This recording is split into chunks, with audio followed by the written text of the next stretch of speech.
주님께서 오늘도 우리를 부활의 자리 가운데로 불러주셨습니다. 우리가 이 기도 자리에 나올 때마다 또 예배 자리에 나올 때마다 주님 앞에 나아갈 때마다 부활하신 예수님을 만나기를 소망하는 믿음으로 나아가야 됩니다. 그리고 또 그 부활하신 예수님을 만나기를 구하면서 우리가 주님 앞에 나아가야 됩니다. 그래서 우리가 사실 현실의 삶 속에서 이 부활하신 예수님은 너무나도 멀게 느껴질 때가 많습니다.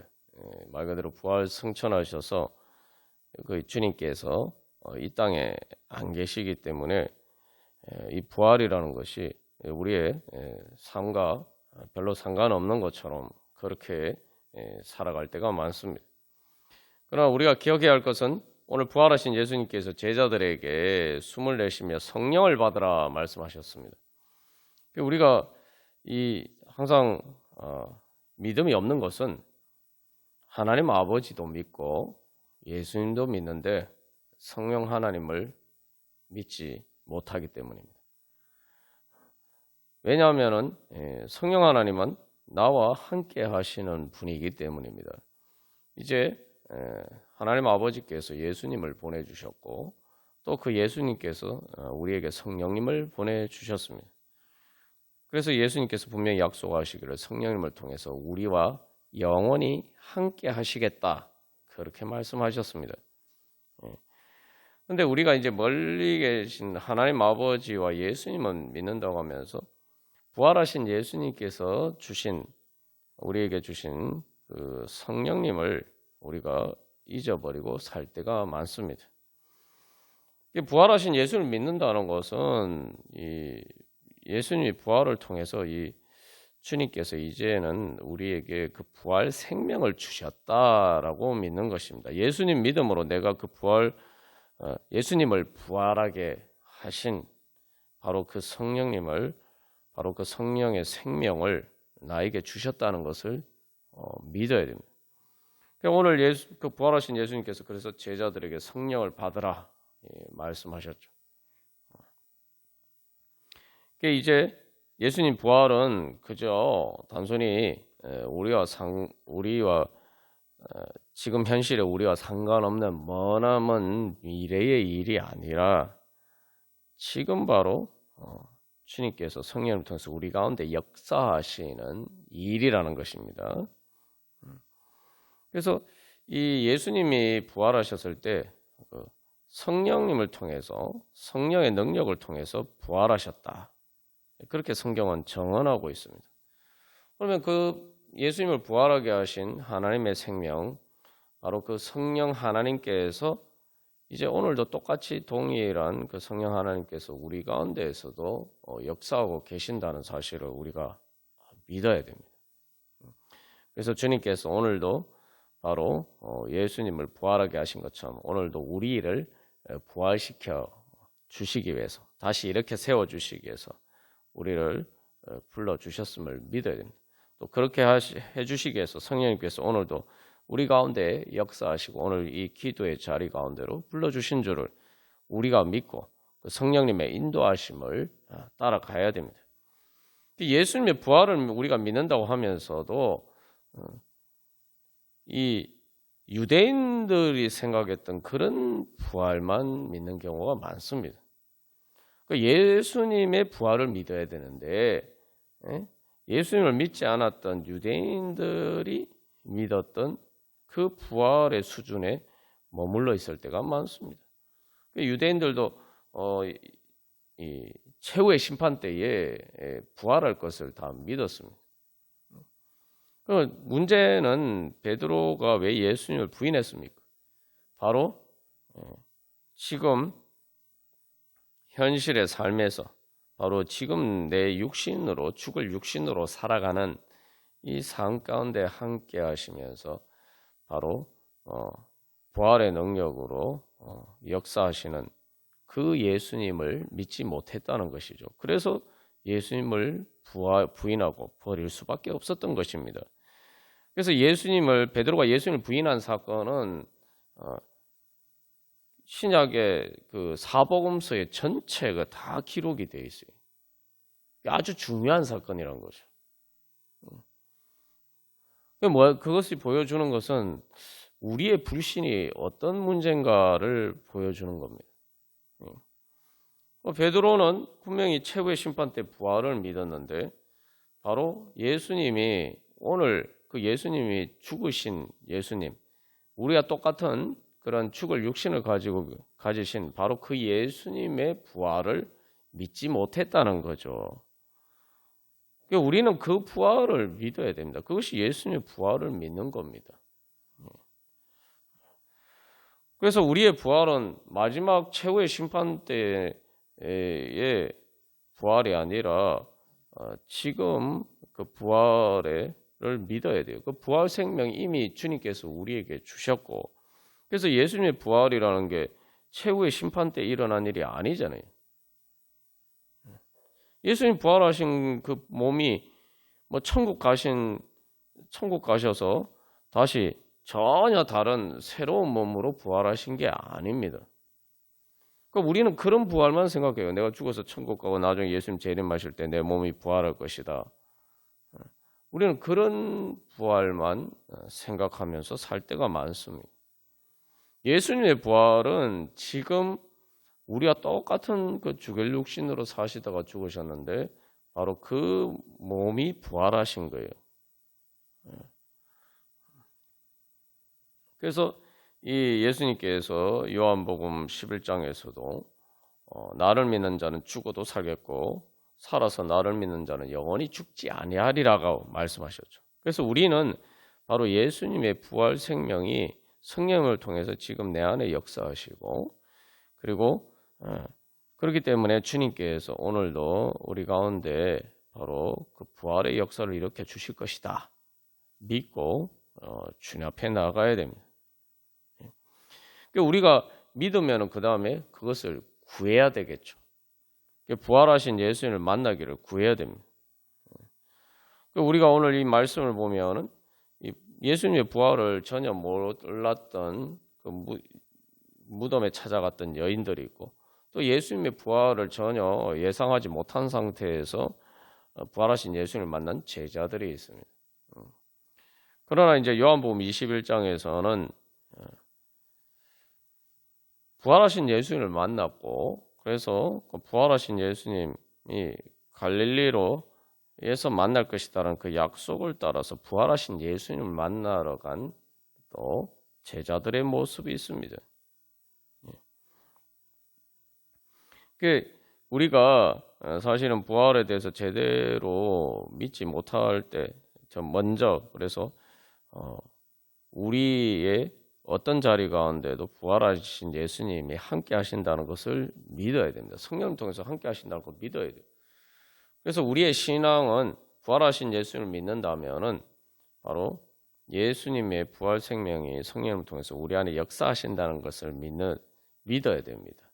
그것이 기독교 신앙의 완성입니다. 그래서 기독교 신앙의 완성은 삼위일체 하나님을 향한 믿음으로 완성이 되는 것입니다. 삼위일체 하나님을 믿는다는 것은 처음에는 이제 예수님이 하나님이냐 이게 이제 문제가 되죠. 예수님이 하나님이란 걸 이제 고백하게 되었으면 성자 하나님이라고 고백하게 되었으면 그 다음에 그 예수님께서 보내신 성령님이 바로 성령 하나님이다 라고 믿어야지 우리가 그 기독교 신앙이 완성이 되는 것입니다. 이게 하나님이 지금 내 안에 살아 계시는 거예요. 나의 역사를 하시는 겁니다. 이건 내가 인정하든 인정하지 않든 뭐 사실 이제 더군다나 내 안에 살아 계시든 내 안에 안 계시든 내가 예수를 믿지 않아도 이건 변하지 않는 사실입니다. 오늘 이 부활하신 예수님을 만난 이 여인들과 제자들의 상황을 보면은 그들이 눈에 부활하신 예수님이 안 보였죠. 믿지 못했으니까 애시당초 기대도 안 했어요. 여기서 중요한 것은 기대도 하지 않고 생각도 하지 않고 상상도 하지 않았던 일입니다. 그러나 그것과 상관없이 예수님은 부활하셨어요. 그리고 예수님께서는 찾아오셔서 그들을 만나 주셨습니다. 그 이제 이 사람들은 뭐 부활하신 예수님을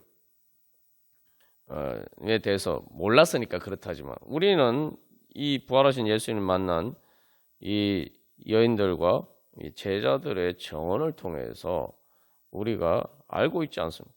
알고 있으면 우리가 그것을 구해야 되죠. 21장에서 이 갈릴리 바닷가에서 그 디베랴 호수라고 이제 표현이 되어 있는데 거기에서 이제 이 예수님을 만나지 못한 제자들도 마찬가지입니다. 그래서 예수님께서 말씀하시는데도 예수이신지를 알지 못했다 이렇게 이야기하고 있어요. 우리가 이걸 믿어야 됩니다. 그러니까 부활하신 예수님이 내 옆에 계신데 우리가 알지 못하는 거예요. 옆에서 나에게 말씀하시고 성령님을 통해서 오늘도 말씀하시는데 그걸 예수님의 음성인지 모른다 이 말이죠. 신앙생활은 뭐 어떻게 보면 뭐 어려운 게 아니에요. 지금 뭐 사실 예수님의 음성인지 몰랐지만 예수님의 말씀을 따라서 그물을 배 오른편에 던지니까 이 많은 물고기를 잡게 되었을 뿐만 아니라 중요한 것은 예수님을 자기들에게 말씀하신 줄을 알게 되었다는 거죠. 우리가 이제 신앙생활 할 때도 그렇습니다. 신앙생활 할 때 내가 뭐 신앙생활하는 것을 통해서 뭐 나름의 기대와 소망이 있겠지만 그로 진짜 우리가 부활하신 예수님을 만나고 내가 그 부활의 새 창조의 은혜를 받을 줄은 우리가 사실 기대도 생각도 하지 못할 때가 많습니다. 그 당연한 거죠. 왜냐하면 부활이란 것은 원래 나의 생각과 기대와 소망의 한계를 벗어나는 거예요. 근데 문제는 그렇지만 그 주님의 말씀을 듣고 그게 진짜 예수님께서 부활하신 예수님께서 나에게 하신 말씀이라고까지 믿지 않아도 그래도 막연하게 주님의 순종하는 마음으로 하나님이 주신 그 믿음을 따라서 우리가 지금 예수님 말씀에 따라서 그물을 배 오른편에 던진 것처럼 그렇게 우리가 따르면은 부활하신 예수님을 만날 수가 있습니다. 그게 신앙생활의 정석이. 지금 베드로도 그렇고 이 뭐 여인들도 그렇고 이 베드로와 함께했던 제자들도 그렇고 아직 믿음이 많이 부족하죠. 부활하신 예수님이 옆에 뭐 말씀하시는데도 못 알아듣고 엠마오로 가는 두 제자가 부활하신 예수님과 같이 가면서도 대화하면서도 부활하신 예수님을 못 알아본 것처럼 우리가 그럴 때가 많아요. 그런데 중요한 것은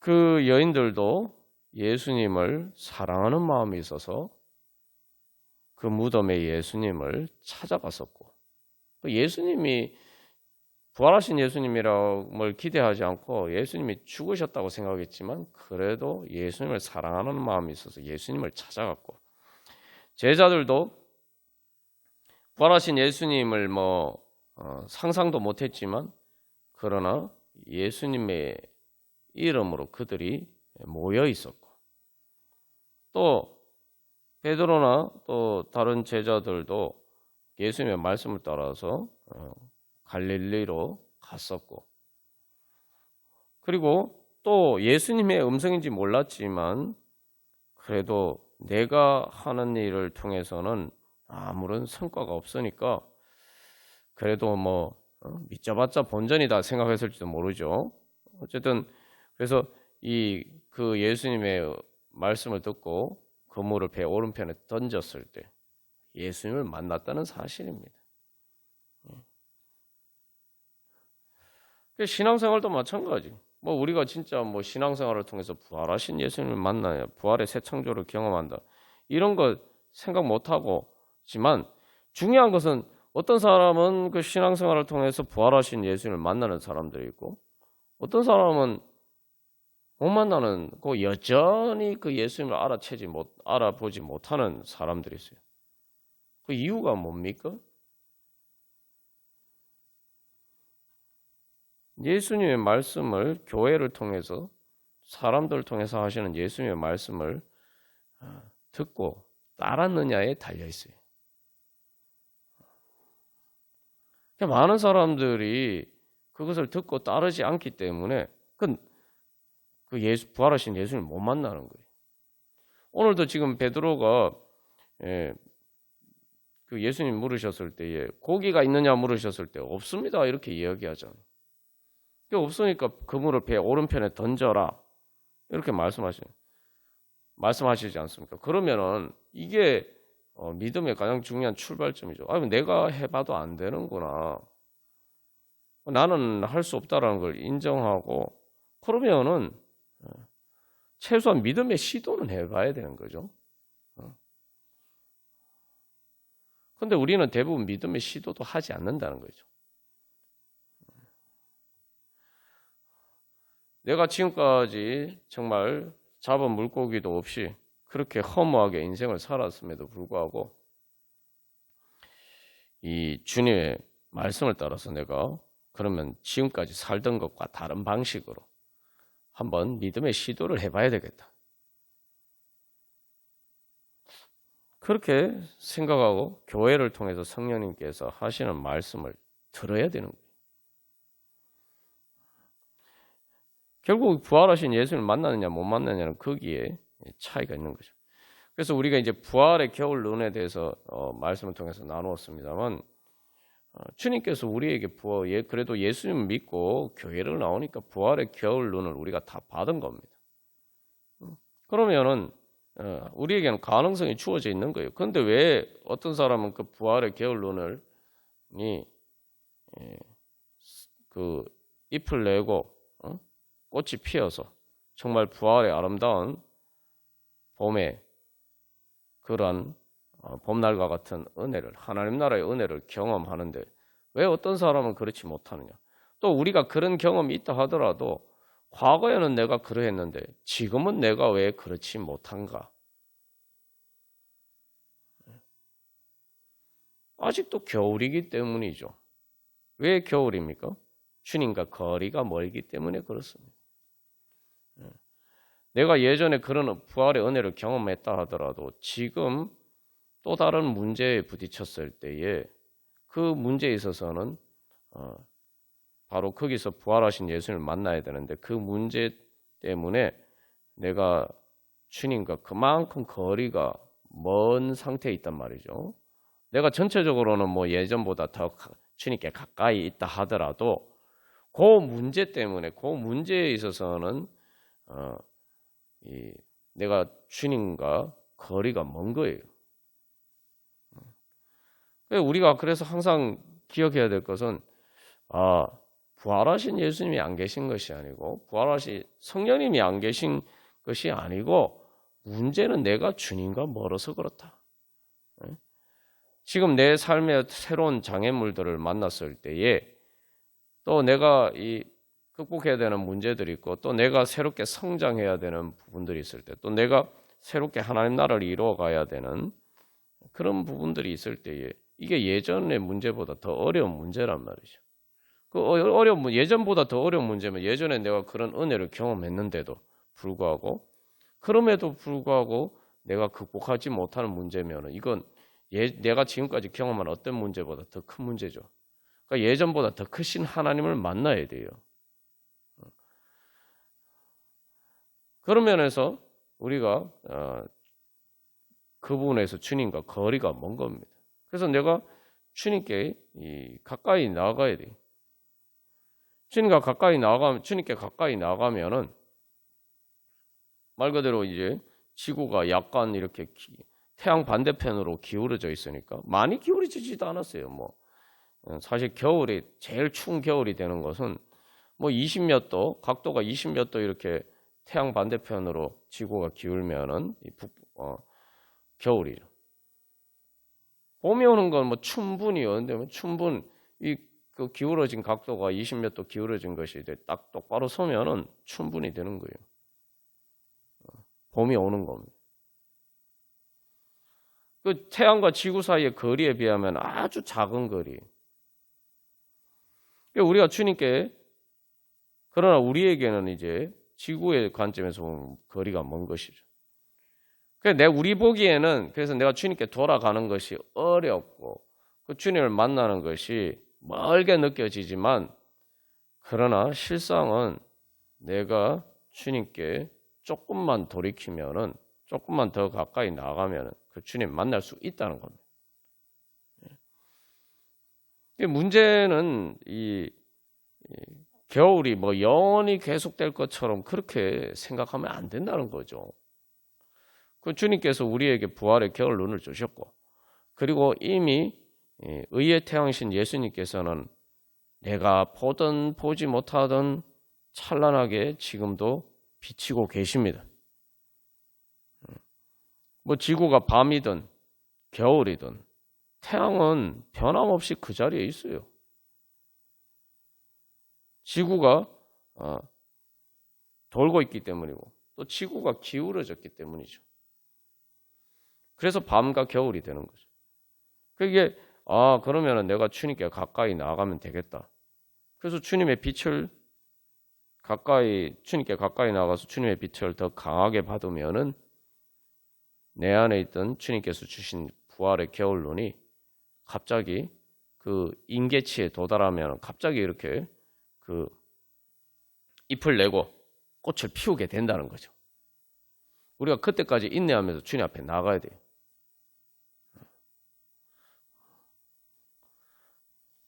그것이 바로 믿음입니다. 그래서 우리가 부활하신 예수님을 믿는다면은 바로 그것을 믿어야 되고, 부활하신 예수님께 주신 성령님을 믿어야 되고, 그리고 성령님 통해서 나를 인도하신 것을 따라서 주님 앞에 나가야 돼. 근데 많은 사람들이 주님 앞, 그러니까 멀리 떨어져 있으면서 주님께 가까이 나가지 않으면서 자꾸 이렇게 그 나에게 문제가 있는 것이 아니라 마치 주님께 있는 것처럼, 주님께서 능력이 없는 것처럼 자꾸 그런 식으로 오해한단 말이죠. 우리가 신앙생활 하는데 그래서 이게 딱 그 겨울과 같은 신앙생활을 해요. 겨울과 같은 신앙생활이 뭐냐면 광야와 같은 신앙생활이에요. 여러분, 겨울에는 햇빛이 안 비칩니까? 겨울에도 햇빛이 비쳐요. 햇빛이 비쳐서 뭐 어떤 때에는 날씨가 따뜻해지고 양지 바른 곳에 한낮에 대낮에 그 양지 바른 곳에 있으면 나름 따뜻함을 느끼기도 합니다. 그러나 겨울은 겨울입니다. 그렇다고 해서 잎이 나거나 꽃이 피지 않습니다. 그 겨울의 풍광이 전혀 바뀌지 않아요. 우리가 신앙생활을 딱 그 정도 하는 거예요. 그 정도. 겨울에 따뜻한 햇볕이 비치는 양지 바른 곳에 있어서 그 따뜻함을 느끼는 그 정도에 만족하면서 신앙생활을 하고 있는 거예요. 근데 뭐 따뜻한 곳에 양지 바른 곳에 있어야지 있어봐도 크게 뭐 얼마나 갑니까?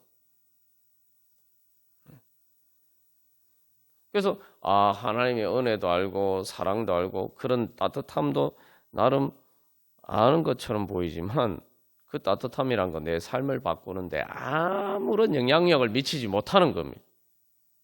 내 삶은 여전히 겨울이에요. 여러분 겨울이 뭡니까? 한국이 사막도 아니지만 겨울에 보면 어떻습니까? 황량하죠. 잎이 다 떨어져서 풀도 안 나지 않고. 그게 광야에 있는 것 같은 신앙생활이에요. 광야에서 뭐 나름 다 구름 기둥과 불 기둥의 은혜를 가운데 살고 또 하나님이 공급해 주시는 은혜 다 받고 살는데 사방을 둘러봐도 여전히 광야예요.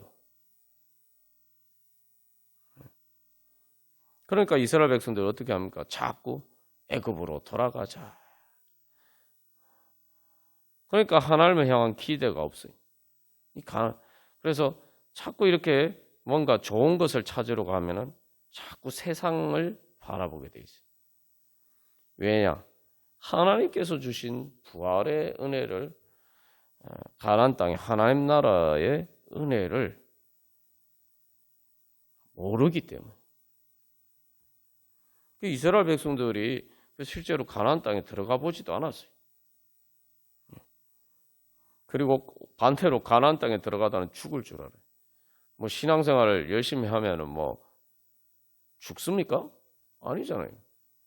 그러니까 우리가 세상에 살 때는 막 죽을 힘을 다해서 일하고 그렇게 다 열심히 살잖아요. 근데 부활의 은혜를 정말 소망한다면은 내가 정말 죽을 힘을 다해서 예수님 찾아봤습니까? 내가 진짜 죽을 힘을 다해서 예수님 찾아봤습니까? 최소한 그렇게는 해봐야 돼요. 그렇게 해보지도 않고 뭐 자꾸 뭐 예수님의 부활의 은혜, 은혜가 없고 하나님의 능력이 없는 것처럼 그냥 배짱 감나무 밑에 누워서 감이 떨어지기를 바라는 것 같은 그런 신앙생활을 하는 거죠. 다른 일은 그렇게 하지 않으면서 왜 신앙생활만 그렇게 하는 겁니까? 이게 주님께 가까이 나아가야 되는데 우리 안에 그런 죄와 사망의 권세에 우리가 사로잡혀서 거기에 발목이 잡혀서 주님께 가까이 나가지 않는 겁니다. 내가 그냥 사는 문제가 아니라 부활의 문제인데 그러면은 진짜 죽을 힘을 한번 다해서 부활하신 예수님을 찾아봐야 되지 않겠습니까? 아니면은 뭐 그런 예수님이 없어도 그냥 사는데 별로 뭐 지장이 없어서 안 찾는 겁니까? 그냥 먹고 살만하니까 뭐 그 정도까지 예수님 안 찾아도 먹고 살만하니까 그래서 우리가 안 찾는 겁니까?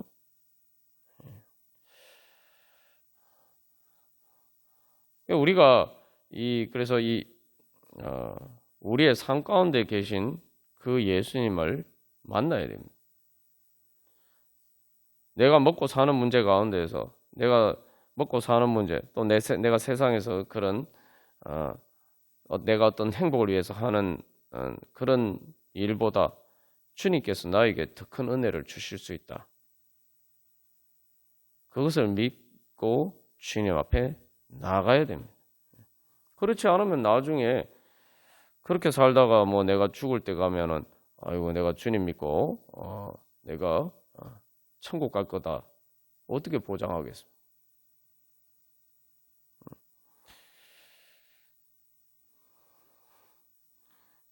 주님께서는 우리가 어떠한 자리에 있든지 간에 우리를 사랑하셔서 우리를 만나 주십니다. 그래서 이 제자들이 두려워해서 모인 곳들의 문들을 다 닫았는데 또 예수님께서 부활하신 예수님께서 그들 가운데 서셔서 말씀하시고 나타나셨죠. 그리고 무덤에서 빈 무덤을 여인들은 빈 무덤에서 예수님의 부활 소식을 듣게 됩니다. 이제 우리가 무덤에서 예수님을 찾는다는 것은 내 삶의 자리와 상관없는 곳에서 예수님 찾는 거예요.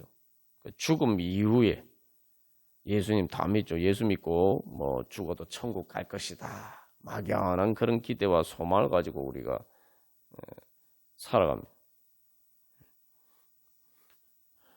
그러나 우리의 삶의 무덤이 아닌 우리의 삶의 자리에 우리와 함께 하시는 예수님은 우리가 찾지 않고 그렇게 예수님 없이 살아갈 때가 많습니다.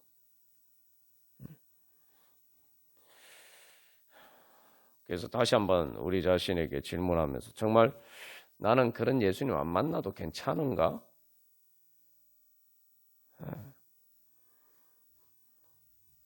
베드로가 부활하신 예수님을 만나기 전처럼 뭐 그렇게 살아도 그냥 괜찮은 건가? 정말 괜찮습니까? 그렇게 사니까 결국 베드로가 예수님 결정적인 순간에 부인했지 않습니까? 우리는 그렇게 되지 않으리라고 어떻게 장담합니까? 베드로는 장담했죠. 나는 부활하신 예수님을 죽기까지 버리지 않고 따르겠습니다 했는데 죽음의 위협에 닥치니까 예수님을 부인했단 말이죠.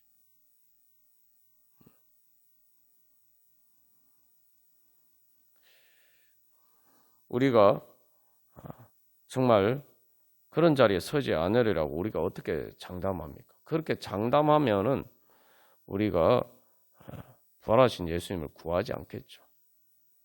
그래서 베드로처럼 우리가 오늘 그렇게 고백하면서 기도해야 됩니다. 내가 주님을 사랑하는 줄 주님께서 아십니다. 정말 나는 그런 주님을 믿는다고 하는데 주님 또 주님께서 그나마 그런 믿음이라도 주셔서 제가 신앙생활을 하는데 정말 주님 제가 그 믿음이 정말 죽음 앞에 섰을 때에 예수님 부인할 수밖에 없는 그런 믿음이 되지 않도록 주님 저를 인도해 주시고 제가 그 죽음 앞에서도 예수님 부인하지 않고 예수님 따를 수 있는 그런 믿음을 주시옵소서. 죽음 앞에서도 따를 수 있는 그런 부활하신 예수님 만나게 하여 주시옵소서. 그래서 주님께서 오늘도 우리에게 물으십니다. 네가 베드로에게 물으신 것처럼 네가 나를 사랑하느냐? 우리의 신앙생활은 이 질문에 대한 답입니다. 예배도 마찬가지고 우리의 모든 신앙생활은 이 질문에 대한 답이에요. 이 질문에 비춰봐서 생각해 보면은 우리가 진짜 예수님 믿고 있는 건가? 회개하지 않을 수가 없어요. 내가 예수님 사랑한다면은 내가 어떻게 행동할 것인가? 내가 어떻게 예배하며 어떻게 주님 앞에 나아가며 내가 어떻게 살 것인가? 솔직해져야 돼요. 우리 주님 사랑하지 않습니다. 믿는다고 하지만 주님을 사랑하지는 않습니다. 나름의 소망을 가지고 기도도 하고 하지만 주님 사랑하지 않습니다. 왜냐? 부활하신 예수님을 못 만났기 때문이에요. 부활하신 예수님은 죄와 사망의 권세를 이기고 초월하는 바로 그 주님의 사랑의 능력을 믿는 거예요.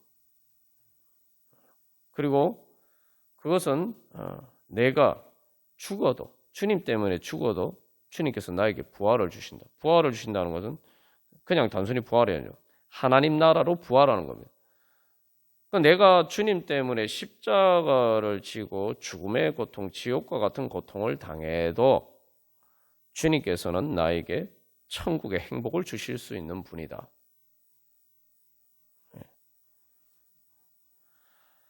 그래서 여러분 주님 사랑해야 됩니다.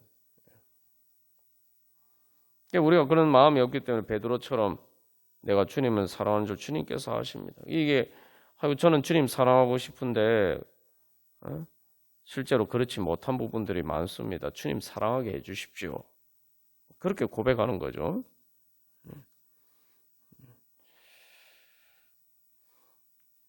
그래서 여기서 우리가 이제 그 탕자가 아버지 집으로 돌아갔죠. 그 회개 잘 압니다. 그런데 우리가 나는 탕자가 아니라고 생각해요. 그래서 예수님이 그런데 탕자의 비유의 핵심 인물은 탕자가 아니라 탕자의 형입니다. 분명히 성경에 보면은 누가복음 15장에 보면 예수님이 그 탕자는 세리와 죄인들인데 그 세리나 죄인들을 향해서 또 물론 그 말씀을 하신 것이지만 1차적인 목표는 그 말씀을 하신 것은 세리와 죄인들하고 다르다고 생각한 그 바리새인들을 대상으로 하신 말씀이에요. 분명히 누가복음 15장에 그렇게 말씀이 되어 있어요. 근데 그 탕자의 형이 보면은 아버지의 잔치 자리에 못 들어가죠. 못 들어가는 게 안 들어가죠. 왜냐? 아버지와 함께 즐거워하고 기뻐하는 마음이 없었기 때문에. 아버지는 자기의 친구가 아니었기 때문에. 다시 말하면 하나님이 나에게 즐거움과 그 아버지가 나에게 즐거움과 기쁨을 주는 대상이 아니었어요. 아버지의 친구가 아니었어요. 아버지는 친구 같은 아버지가 아니었어요. 그래서 그 말씀의 결론이 네가 즐거워하고 우리가 즐거워하고 기뻐하는 것이 마땅하지 않느냐. 우리가 주님 때문에 즐거워하고 기뻐하는 마음이 있느냐. 우리의 궁극적인 즐거움과 기쁨이 주님께 있느냐. 그게 주님 사랑하는 것이죠. 베드로는 그런 줄 알았어요. 그러나 죽음의 위협 앞에 닥쳤을 때에 그렇지 않았다는 걸 발견하게 되죠. 여러분, 하나님께서 여러분들 사랑하시기를 원하십니까? 여러분, 하나님의 사랑을 받기를 원하십니까? 하나님의 사랑은 부활의 능력입니다. 하나님은 부활의 새 창조의 은혜, 하나님 나라를 주시기 위해서 오늘도 우리를 불러주셨습니다. 이제 우리가 그 주님의 은혜 받기를 원한다면은 주님의 음성에, 예수님이 오늘 우리에게 말씀하시는 그 음성에 우리가 응답해야 됩니다. 너는 나를 사랑하느냐?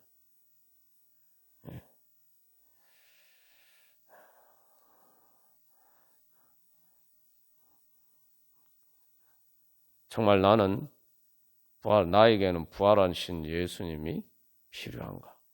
아니, 저 죽어서 죽을 때 말고요. 최후의 심판 때 말고, 먼 미래 말고, 지금 나에게는 부활하신 예수님이 필요한가? 예수님의 부활 생명과 부활의 은혜가 오늘 지금 나에게는 필요한가? 아니면은 주님보다 사랑하는 것이 많기 때문에 난 그것 없이도 잘 살고 그저 마지막에 육신이 죽을 때나 최후의 심판 때나 주님의 부활이 필요한 겁니까?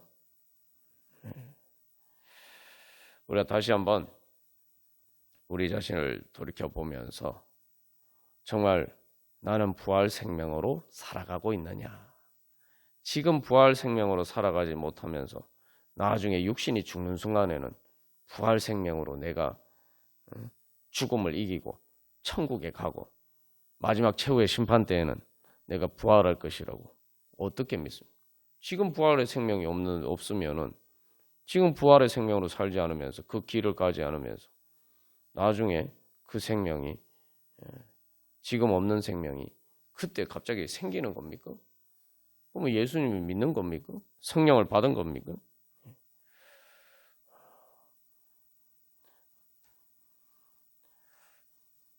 그래서 이 성경 말씀에 보면은 부활이 필요하지 않은 사람들의 자리에 있지 않은 거야. 아니면은 다시 그 부활하신 예수님을 부족하고 연약하지만 그래도 그 부활하신 예수님을 만나야지 내가 살 수 있다. 그렇게 생각하고 갈릴리 주님의 말씀을 따라서 갈릴리 호수로 부활하신 예수님을 만나러 간 그 베드로와 제자들과 같은 그런 믿음으로 우리가 살고 있습니까? 오늘도 부활하신 예수님께서 우리를 불러주십니다. 이제 그 주님의 부활을 믿고 우리가 나가기를 소망합니다. 그래서 세상에서는 사람들이 다 좋은 거 바래요.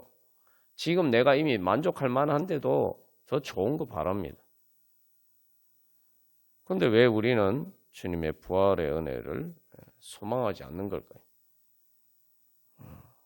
그래서 아직도 우리는 이스라엘 백성들처럼 광야의 이스라엘 백성들처럼 가나안 땅을 향해서 들어가기를 그 주님의 부활의 은혜를 향해서 나가기를 소망하지 않고 그저 그거보다 세상이 더 좋아서 그저 틈만 나면 바로에게 돌아갈 생각만 하고 있는 것 아닙니까? 예전에 우리 그래서 수요일 말씀을 통해서 레위기 말씀을 통해서 나오는 것처럼 우리는 부활을 바라기는 바라는데 예수님의 부활이 아니라 바로의 부활을 바라보고 살아가고 있지 않습니까? 그러나 바로의 부활이라는 건 없습니다. 망상이에요. 바로의 부활은 존재하지 않는 것입니다. 예수님의 부활만 존재하는 것입니다. 이스라엘 백성들이 바로에게 돌아가기를 원했지만 거기에는 부활이 없어요. 바로에게도 부활이 없어요. 죽은 그 미이라가 묻힌 무덤뿐입니다. 그런데 왜 우리는 마치 주님의 부활을 향해서 나아가지 않고 세상의 부활만을 바라보고 살아가는 건 아닙니까? 세상의 부활은 그러죠. 그러니까 예수 믿고도 여전히 세상의 부활만을 그 망상 속에서 살아가는 것 아닙니까? 그렇다면 우리는 하나님 나라에 들어갈 수가 있습니까? 우리 이런 질문들을 다시 한번 돌이켜보면서 정말 부활하신 예수님 만나기를 소망합니다. 그런 믿음으로 우리 찬송가 154장 찬양 들으시겠습니다.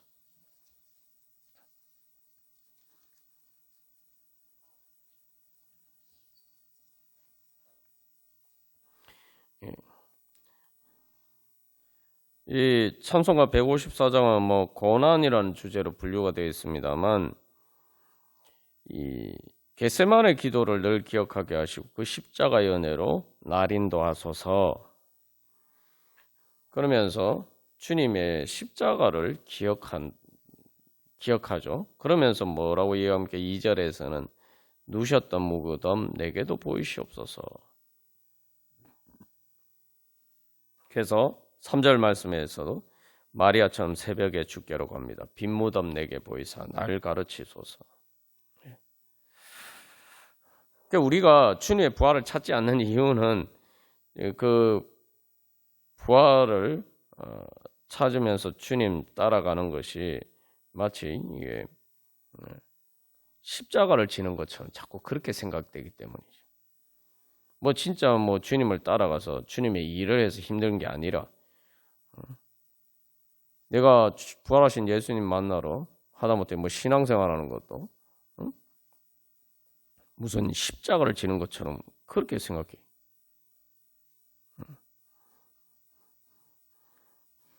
십자가를 지는 것 같은 것은 사실이죠. 뭐 저도 보면은 주님 앞에 나가는데 그렇게 무슨 뭐 죽으러 가는 것처럼 진짜 큰 은혜, 부활의 은혜를 경험했을 때를 돌이켜 보면 그래요. 다른 때에는 뭐 그 정도까지 그러지 않았어요. 근데 주님께서 부르셨을 때에 말 그대로 정말 소가 도살장에 끌려가는 그런 심정이었단 말이죠.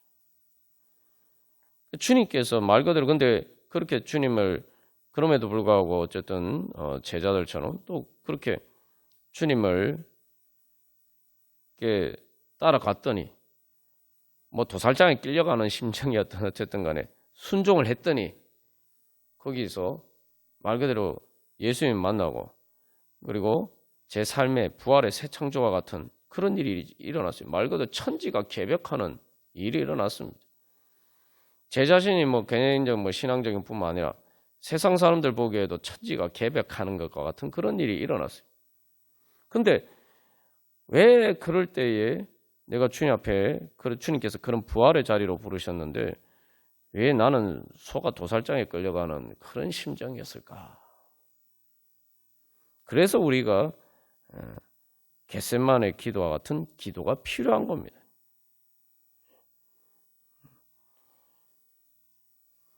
그래서 나 항상 나의 십자가, 뭐 나의 십자가 여러 가지가 있지만 먼저 우리가 그 십자가부터 치고 주님을 뒤를 따라야 돼요. 무조건 주님 앞에 가까이 나가야 돼요. 죽을 힘을 다해서 나가야 됩니다. 죽을 힘을 다해서 나가야지 내 나를 얽매이고 있는 죄와 사망의 권세를 우리가 이기고 부활의 자리로 나아갈 수가 있습니다. 내가 죽을 힘을 다해도 죽지 않는다. 죽을 힘을 다해서 주님 찾았을 때 내가 오히려 산다. 죽을 것 같았는데 산다. 그냥 사는 게 아니라 내가 지금까지 살았던 거는 이제 전혀 다른 부활의 삶을 살게 된다. 그래서 여기서 겟세마네 기도를 늘 기억하게 하시고, 예수님이 겟세마네 동산에서 정말 그 고난의 잔을 피하시기를 원하셨지만 그 육신으로는 그런 마음이셨지만, 그러나 부활을 믿고 주님의 부활을 믿으시고 바로 그 고난의 잔을 마셨죠. 그래서 그 고난의 잔은 더 이상 고난의 잔이 아니라 부활의 잔이 됩니다. 그래서 빈 무덤 내게 보이사 날 가르치소서. 우리가 무덤에서 주님을 찾는 것이 아니라 무덤에 계신 주님, 내가 내 무덤에서나 만날, 내 육신이 죽어서 무덤에 묻힐 때나 만날 그 예수님 믿지 말고 빈 무덤, 이제 이 땅에 살아계신 나와 함께 계신 바로 그 예수님, 부활하신 예수님을 만나고 그 부활하신 예수님 따라가기를 소망하면서 우리 다 같이 찬양 드리시겠습니다. 우리가 그래서 먼저 주님 앞에서 내가 정말 주님의 부활의 은혜를 사모하는가, 그것을 정말 믿고 기대하고 내가 구하기는 하는가, 우리가 이것부터 먼저 돌이켜 봐야 됩니다. 우리의 삶에 그렇다고 문제가 없는 것도 아니에요. 그런데 이 두 가지 문제가 있는데, 진짜 큰 문제가 있는데, 죽을 문제가 있는데, 영적으로 하나님 보시기에 죽은 것이나 마찬가지인데, 중한 병이 들어서 정말 거의 죽은 것이나 마찬가지인데, 그것이 아무 문제가 아닌 것처럼, 내가 그냥 지금 당장에 먹고 살만하니까 그게 별 문제가 아닌 것처럼, 심지어 그게 문제라는 사실 자체도 인지하지 못하고 살아가는 그런 문제들이 있을 수가 있습니다. 또 내 삶에 심각한 문제가 있는데도 불구하고 워낙 그 문제를 안고 오래 그냥 살다 보니까 그냥 사는 게 다 그런 거지 하고 그냥 그렇게 살아가는 거예요. 근데 언제까지 그렇게 살 수 있을까요? 언제까지 그렇게 살 수 있습니까? 광야에서 계속 못 삽니다. 광야는 그냥 거쳐서 지나가야 되는 곳이에요. 빨리 가나안 땅으로 들어가서 지나가야 되는 것이에요. 그렇게 광야처럼 언제까지 살 수 있을까요? 아니면 애굽에서 언제까지 그렇게 살 수 있을까요? 시한부 인생이나 마찬가지. 그냥 암이 걸려서 죽어가고 있는데 그냥 모르는 게 약이다, 그렇게 살아가는 거죠.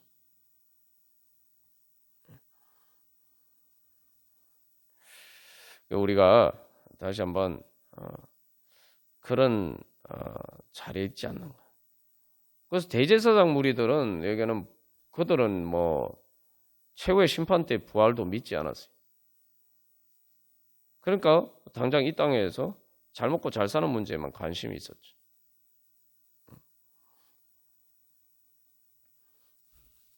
그러나 그들이 그렇게 영광스럽게 생각했던 그 예루살렘 성전은 예수님이 돌아가시고 얼마 되지 않아서 다 무너져서 흔적도 없이 사라졌습니다.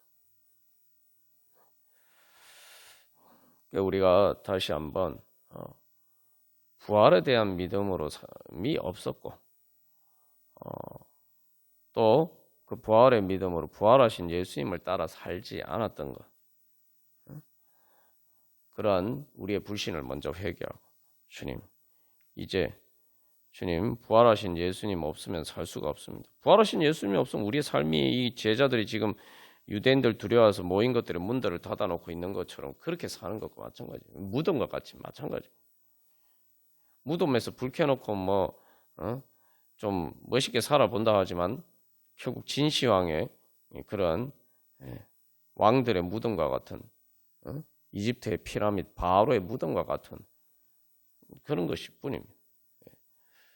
우리 다시 한번 주님 없이는 살 수 없습니다. 부활하신 예수님 없이는 살 수가 없습니다. 부활하신 예수님의 생명 없이는 살 수 없습니다. 그 주님의 사랑 없이는, 그 주님 사랑하지 않고는 살 수 없습니다. 주님, 그 부활하신 예수님, 주여, 베드로와 제자들을 만나 주신 것처럼, 도마를 만나 주신 것처럼 주여 만나 주시옵소서. 주님, 그들은 알지 못했는데도 주님 만나 주셨는데 이제는 알고 그 부활하신 예수님 만나기를 무엇보다도 저와 함께 계시는 그 부활하신 예수님 만나기를 소망하는데 주님 안 만나 주시면 안 됩니다. 주님 만나 주시옵소서. 그 부활하신 예수님을 만나는데 장애물이 되는 그 모든 것들 깨닫게 하여 주시고 주여, 그래서 저와 함께 계시는 부활하신 예수님 만나게 하여 주시옵소서. 그래서 이제는 그래서 그 부활하신 예수님에 따라 살게 하여 주시옵소서.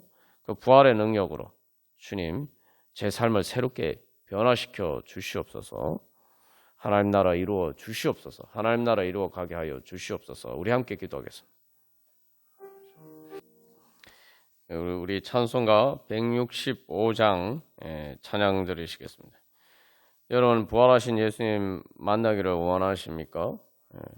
우리가 이 보면은 베드로와 예수님을 부인하고 제자들이 부활하신 예수님을 믿지 못해서 이렇게 도망가고 참 이렇게 부족해 보이지만 그러나 이 제자들이 가진 믿음이 있습니다. 그래서 베드로가 제가 주님 사랑하는 줄 주님께서 아십니다 라고 고백한 것처럼 그 예수님이 십자가에 달려 돌아가셨는데도 불구하고 이들은 같이 모여 있었어요.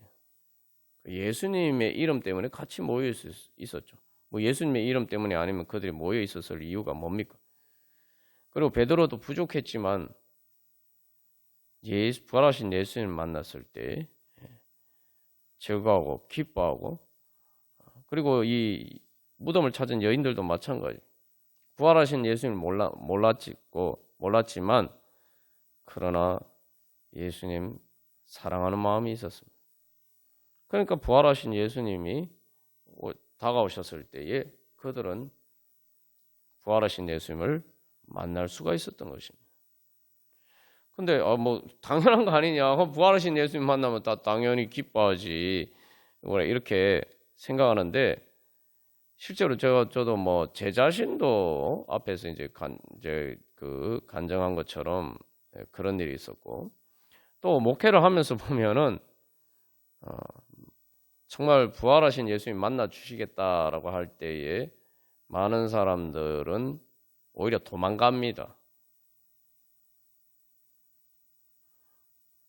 누구 진짜냐? 이렇게 생각하실지 모르면 진짜입니다.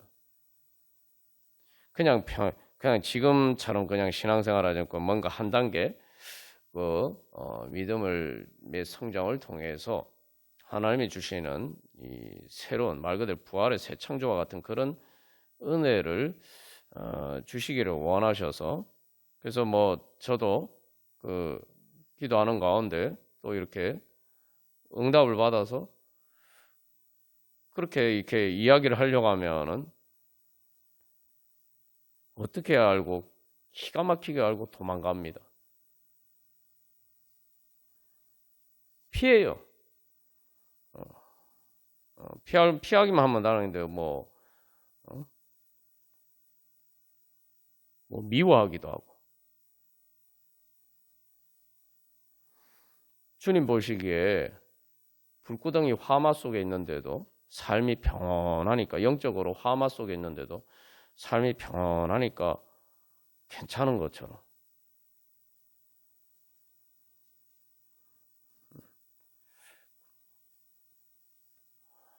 그게 마치 부활하신 예수님 없이도 잘 살 수 있는 것처럼. 뭐 예수님 믿고 신앙생활 한다고 하지만 뭐 부활의 은혜까지는 필요가 없어요.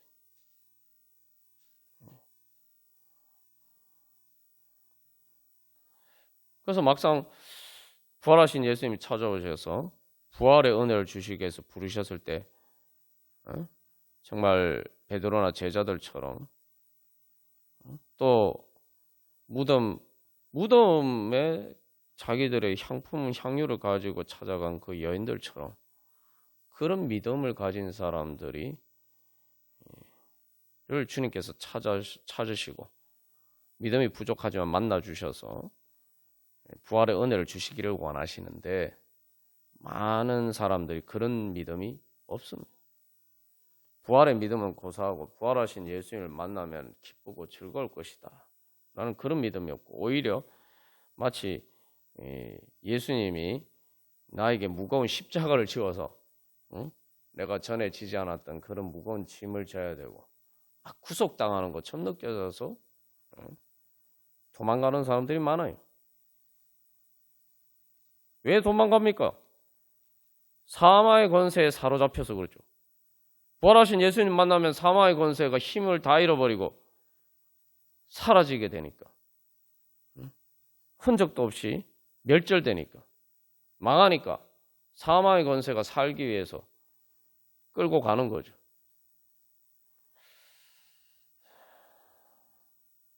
우리 안에도 항상 그래서 이 주님 앞에 가까이 나가려고 할 때마다 뭐 내가 이렇게 기도해도 왜 들어주지 않는 응답이 안 되나? 내가 얼마 내가 신앙생활 해봐야 내가 주님 앞에 기도해봐야 너 별 소용이 없는 것 같다. 내가 주님 앞에 나가야 봐야 별 이렇게 효능이 없는 것 같다. 이런 생각이 들면은 아이고 내가 아직도 죄와 사망의 권세에 사로잡혀 있구나. 사망의 권세에 사로잡혀 있구나. 깨달아 알아요. 깨달아 알고 그럴수록 더 주님 앞에 가까이 나갑니다. 부활하신 예수님 없이도 잘 사는 것처럼 느껴지면은 그때야말로 진짜 내가 위기의 순간에 봉착해 있는 거예요. 눈이 어두워서 내가 지금 지옥의 문턱에 있으면서도 이미 지옥불에 있으면서도 양심이 화인 맞아서 영적인 감각이 마비되어서 지금 깨닫지 못하고 있는 거예요. 내가 힘들어서 아이고 부활하신 예수님 만나겠다 이런 생각이라도 들면은 그래도 아직 제정신인 거예요. 내가 주님 앞에 더 가까이 나가서 내가 주님 만나서 새롭게 변화되어서 영적으로 더 성장해야 되겠다 이런 생각이 안 들면은 그때야말로 진짜 위기입니다. 예수님을 십자가 못 박아 죽인 대제사장 무리들과 별반 차이가 없어요. 그들이 매일 누구보다 제사를 집례하는 말 그대로 대제사장이잖아요. 그러나 그들에게는 예수님 필요가 없었고 예수님의 부활도 필요가 없었어요. 오늘 찬송가 165장에 3절 말씀에 그렇게 고백합니다.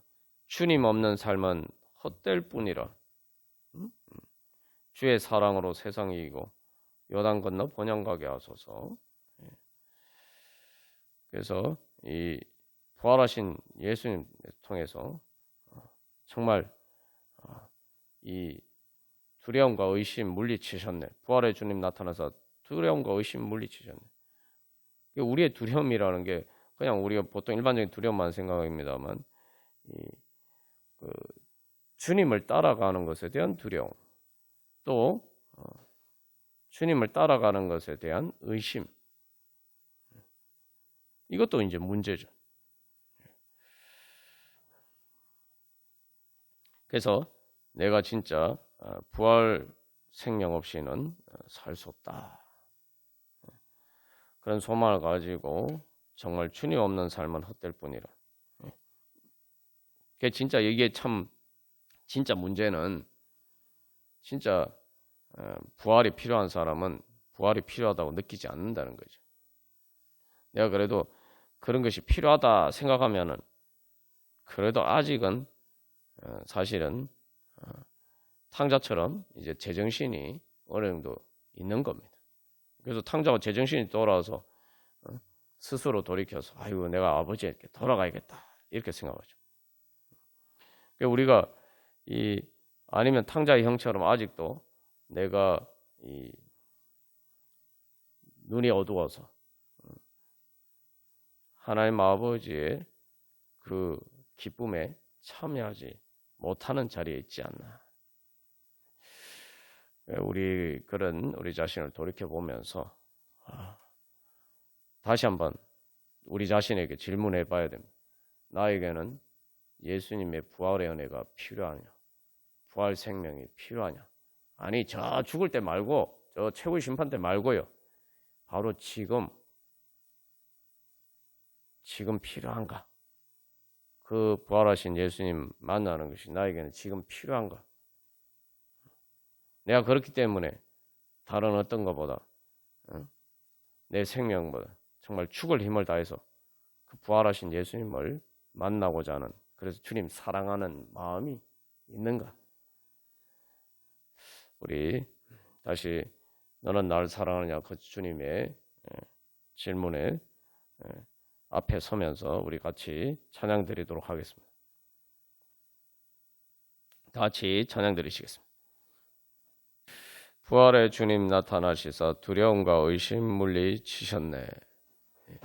우리가 이 세상을 살다 보면은 뭐 우리 자신의 문제도 마찬가지고 특별히 또 하나님의 일을 하다 보면은 이런 두려움과 의심에 사로잡힐 때가 많습니다.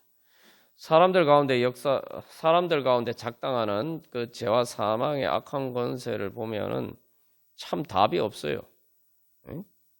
진짜 답이 없는 거는 진짜 부활이 필요한 사람은 부활의 주님을 생각도 하지 않는다는 거죠. 우리가 뭐 교회 안에서도 이제 그런 일이 비일비재하고, 우리가 이제 이 정말 죄와 사망의 권세에 사로잡힌 세상을 보면은 우리도 거기에 사로잡힐 때가 많습니다. 그래서 두려움과 의심, 그래서 우리도 똑같은 그러한 절망 가운데 그냥 자포자기하고 그냥 그러려니 하고 그냥 문제가 있는데도 불구하고 뭐 어쩔 수 없다 생각하고 또 뭐 내 문제가 아니니까 뭐 그럭저럭 살아가는데 정작 뭐 당사자는 별로 아쉬워하지도 않는데 그래도 별 문제 없이 잘 살아가는 것처럼 그렇게 살아가는데 내가 뭐 그렇게 그렇게 간절하게 그렇게 할 필요가 있나? 우리가 자꾸 그런 식으로 우리 자신도 자꾸 그렇게 사망의 권세에 사로잡힐 때가 많습니다. 사실 이제 교회의 일이라는 것도 영혼을 구원하는 일도 그런 일입니다.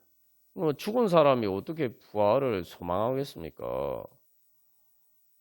이게 부활이 문제가 뭐냐면은 부활은 말 그대로 부활이에요. 죽은 사람이 부활하는 거기 때문에 우리 자신도 마찬가지고 우리 자신의 문제에서도 마찬가지고 다른 사람 문제도 마찬가지고 이것은 애시당초 부활 자체를 소망하지 않는다는 거예요.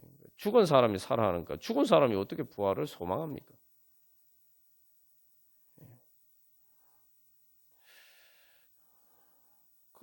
그러나 이제 부활하고 나면은 이제 아이고 내가 진작에 이 부활했어야 됐는데 아이고 내가 진짜 죽은 상태로 살아갔구나. 죽은 것처럼 살았구나. 깨달아 알게 되는 거죠. 그래서 우리는 이제 어떤 문제를 봐도 부활의 주님의 빛 가운데 모든 문제를 봐야 됩니다. 주님께서 우리를 통해서 예수 그리스도의 몸으로 삼으셔서 우리도 부활시켜 주실 것이고 그 부활의 생명으로 우리를 통해서 역사하실 것이고 그러니까 우리는 부활의 주님을 바라보면서 그 부활의 역사를 사모하면서 모든 문제를 그런 관점에서 바라보고 또 기도하고 그렇게 우리가 주님의 뒤를 따라가야 됩니다. 그러면 보는 관점이 달라지는 거죠. 인간적인 방법으로 문제가 없다. 방법이 없다. 뭐 이거 말 그대로 죽어도 방법이 없다. 그렇게 생각되지만 부활하신 예수님의 빛 가운데서 보면은 뭐 주님께서 부활시켜 주시면 되는 거예요. 주님께서 살려 주시면 되는 겁니다. 그러니까 우리에게는 그 부활하신 예수를 믿는다면 우리에게는 무한한 소망이 있는 거죠. 그리고 그런 무한한 소망이 있다면, 그런 부활의 소망이 있다면 우리는 어떤 상황 가운데서도 포기하지 않고 기도할 겁니다. 그 어떤 것도 우리의 부활의 소망을 억누를 수는 없을 것입니다. 그렇기 때문에 그 모든 오히려 절망스러울 때마다 우리는 더 부활의 소망으로 일어나서 주님 살려주시옵소서, 주여 죽은 자들 가운데에서 주여 일어나게 하여 주시옵소서. 우리가 그렇게 주님 앞에 부활의 소망으로 나아가고 그렇게 주님 사랑하며 따라갈 수가 있을 것입니다. 그래서 주의 사랑으로 세상 이기고, 어떻게 이깁니까? 주님의 사랑은 부활의 능력이에요. 주님의 사랑이 실패한 것처럼 보이지만 부활하신 예수님이 다시 제자들을 찾아오셔서 베드로에게 이제 베드로가 예수님을 부인한 것 대신에 그의 사랑의 고백을 받으시고, 그리고 이제 주님의 사랑이 결국 이기셔서 예수님을 부인했던 베드로가 예수님을 사랑해서 죽기까지 예수님을 사랑하면서 살아가고 따르게 됩니다. 그래서 우리가 이 제자들을 보면은 다 그래요. 이 다른 제자들도 다 마찬가지. 그래서 우리가 이 제자들을 보면 제자들이 부활의 증인이라고 하는데 그 무엇을 봐야 되냐면 주님께서 부활의 능력으로 부활의 능력으로 제자들을 그렇게 변화시켜 주셨구나. 그래서 그 제자들을 통해서 볼 때 그 제자들을 사랑하신 주님의 사랑이 결국 이겼구나. 결국 주님의 사랑이 이루어졌구나. 그게 바로 부활의 증거입니다. 바울도 마찬가지. 바울이 예수님을 핍박했지만 그러나 바울을 사랑하신 예수님의 사랑이 이겼습니다. 우리가 그것을 바라보면서 그래, 다른 어떠할지라도, 어떤 자리에 있다 할지라도, 어떤 문제를 할지라도 나를 향하신 주님의 사랑이, 부활하신 주님의 사랑이기 때문에 이기실 것이다. 나를 향한 주님의 사랑이 이길 것이다. 우리가 그거 바라보면 주님 사랑할 수가 있어요. 그래서 주님께서 나를 사랑하셔서 끝까지 포기하지 않고 나를 사랑하시고, 또 그것처럼 또 주님께서 그렇게 사랑하시니, 사람들을 사랑하시니 그렇게 나도 주님 따라 사랑하리라. 우리 그렇게 결단하면서 주님, 우리 자신과 우리 모든 성도들이 다시 부활하신 예수님 만나게 하여 주시옵소서. 내가 이미 만났다고 하지만 내 삶의 자리에서 오늘 또 새롭게 만나야 돼요. 부활하신 예수님을 새롭게 만나게 하여 주시고, 그래서 부활하신 예수님을 사랑함으로써 부활하신 예수님의 몸이 되어서 주여 우리를 통해서 주여 영혼들을 부활시켜 주시옵소서. 마른 뼈와 같은 사람들도 주여, 그렇게 죽은 영혼들도 주님께서 우리를 통해서 부활시켜 주시옵소서. 우리를 통해서 바로 그 부활의 역사가 나타나게 하여 주시옵소서. 그래서 주님, 하나님 나라를 새롭게 창조해 가게 하여 주시옵소서. 우리 다 같이 기도드리시겠습니다. 우리 마지막으로 찬송가 171장 찬양 드리시고 우리 각자 기도 제목을 가지고 기도하겠습니다. 그래서 우리가 주님 앞에 나갈 때는 항상 부활하신 주님을 믿고 내가 주님의 부활의 능력을 힘입기 위해서 부활의 은혜 받기 위해서 주님 앞에 나간다. 여러분 이제 가슴을 크게 여시고 우리의 불신으로 죄와 사망의 권세 가운데 이 쪼그라들어 있는 우리의 마음을 활짝 펴고 말 그대로 무덤 문이 열린다. 그래서 여러분 그래서 무덤 문이 뭡니까? 이 주님의 빛을 가리고 있는 내 마음이 무덤인 거예요. 그래서 이미 주님께서 부활하셨기 때문에 다 이렇게 문을 열어 주셨어요. 그래서 이제 근데 무덤 문이 이미 열렸는데 아직도 뭐 무덤 문이 꽉 닫혀서 돌이 가리고 있어서 내가 뭐 내 스스로 못 여는 것처럼 자꾸 우리가 그렇게 착각하고 있습니다.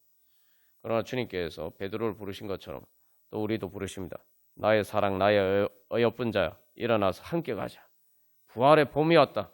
이제 일어나서 함께 가자. 그래서 우리가 주님을 향해서 마음을 활짝 열고 이미 열린 무덤이 우리는 이미 열린 무덤이에요. 내가 어떤 무덤과 같은 자리에 있다 할지라도 지옥의 고통 속에 있다 할지라도 우리는 열린 무덤입니다. 그리고 천국의 문이 열려 있는 그런 자리이지.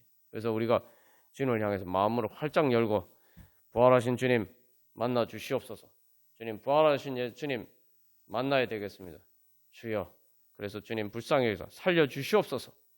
그런 믿음으로 주님을 향해서 힘차게 나아갈 때 주님께서 우리를 만나 주시고 정말 이 찬양처럼 모든 두려움과 모든 어둠을 다 몰아내시고 우리의 삶에 하나님의 나라의 영광의 빛이 비칠 줄 믿습니다. 그래서 부활하신 예수님을 믿는다는 것은 부활하신 예수님을 이길 것이 아무것도 없다. 그런데 나를 사랑하시는 그 주님을 이길 것이 아무것도 없다. 그래서 사도 바울이 고백한 것처럼 아무것도 주 예수 그리스도 안에 있는 하나님의 사랑에서 우리를 끊을 수 없다. 그래서 나를 사랑하시는 주님의 사랑이 승리할 것이다. 이제 내가 그렇기 때문에 주님 사랑하면서 더 주님 사랑하면서 주님 따라가기를 소망하면서 무엇보다도 이제는 그래서 주님 앞에 나가실 때 마음을 이렇게 좁게 가지지 않고 마음을 넓게 열고 부활하신 예수님 만나게 해주시고 부활의 능력 세상이 줄 수 없는 오직 하나님만이 주실 수 있는 바로 그 부활의 은혜 부활의 새 창조의 은혜 주시옵소서. 그게 바로 예수님 믿는 거예요. 그게 예수님께 영광 돌려드리는 겁니다. 부활하신 예수님을 경배하고 부활하신 예수님께 영광 돌려드리는 겁니다. 자꾸 내 기준에서 부활하신 예수님을 이렇게 능력을 무시하면 안 돼요. 주님께 영광 돌려드리는 게 다른 게 아니라 주님의 그 은혜를 믿고 내가 구하는 것. 주님은 나에게 그런 거 주실 수 있는 능력이 있는 분이다. 그렇게 나를 사랑하시는 분이다. 그거 믿고 주님 앞에 나아가는 거. 그게 주님께 영광 돌려드리는 첫 번째 관문입니다. 그게 바로 믿음이고 그게 예배의 시작이에요. 그래서 우리가 그렇게 부활하신 주님을 향한 소망을 가지고 우리 다 같이 찬양하고 우리 각자 기도 제목을 가지고 기도하겠습니다.